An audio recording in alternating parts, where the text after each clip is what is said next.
The police chief, Daniel Harris, is shocked when his son is detained in an elite neighborhood simply for not fitting in. This incident becomes the last straw, driving his mission to root out prejudice in his department, even if it divides his team.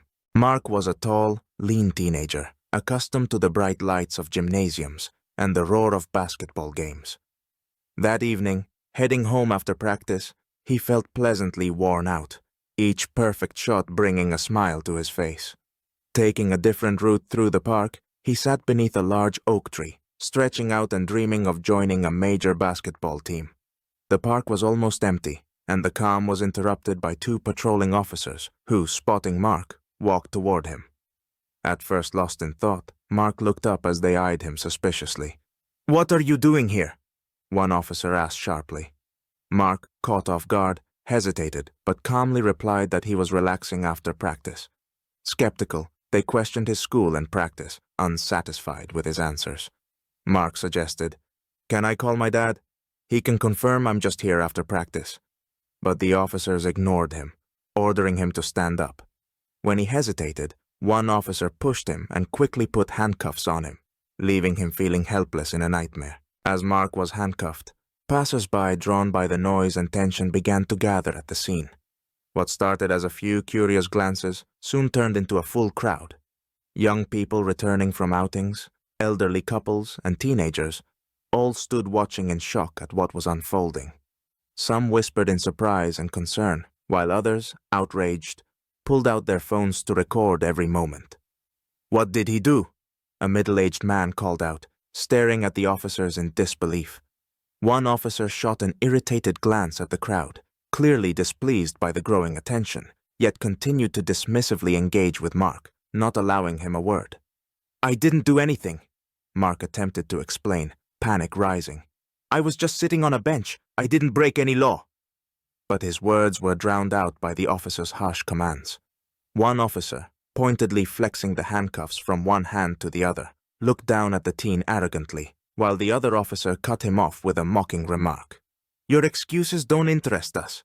Do you even know where you are? People don't hang around here without a reason." One onlooker, a young man with an earring, held his phone up to his chest, filming the incident and commenting aloud. "This isn't right. The kid was just sitting on a bench. Is that a crime?" Outrage in the crowd grew, and more people joined in, many furiously typing messages on social media with video uploads. "Mistreatment of a teenager," they posted, adding hashtags that quickly gained traction. Faces in the crowd reflected a mixture of shock, anger, and helplessness, as the scene played out unjustly before them. Meanwhile, in his office, Police Chief Daniel Harris sat at his desk when his phone suddenly rang, breaking the silence. His secretary urgently informed him that a report had come in on the Central Channel about the detention of a black teenager, which had garnered significant public attention. When Harris learned that the detainee was his own son, Mark, his heart raced. He knew he couldn't just summon the officers to his office for an explanation. This was an opportunity to witness their conduct in a real setting. So he made a quick decision. He would go to the scene himself, undercover, to see firsthand how his officers treated the citizens they had sworn to protect. Upon arriving, Daniel Harris immediately spotted his son by the bench, standing in handcuffs. Mark, pale and exhausted, stood with slumped shoulders, barely holding back tears, while the officers continued to berate him, ignoring the crowd's protests. Daniel felt a surge of anger, but understanding the importance of restraint, he remained in the background, observing his officer's treatment of his son and the surrounding public. He watched as one officer, indifferent to the bystanders' objections, pointed disdainfully at Mark and taunted, "There's no place for people like you in this neighborhood." These words burned in Daniel's heart, but he forced himself to stay calm, taking note of every word and action. The crowd grew, the tension thickened, and people voiced their outrage more loudly. Realizing the situation was on the verge of spiraling out of control, Daniel took a deep breath and stepped forward, his presence immediately drawing attention. "What's going on here?" His voice was cold and steady, though fury lurked beneath the surface.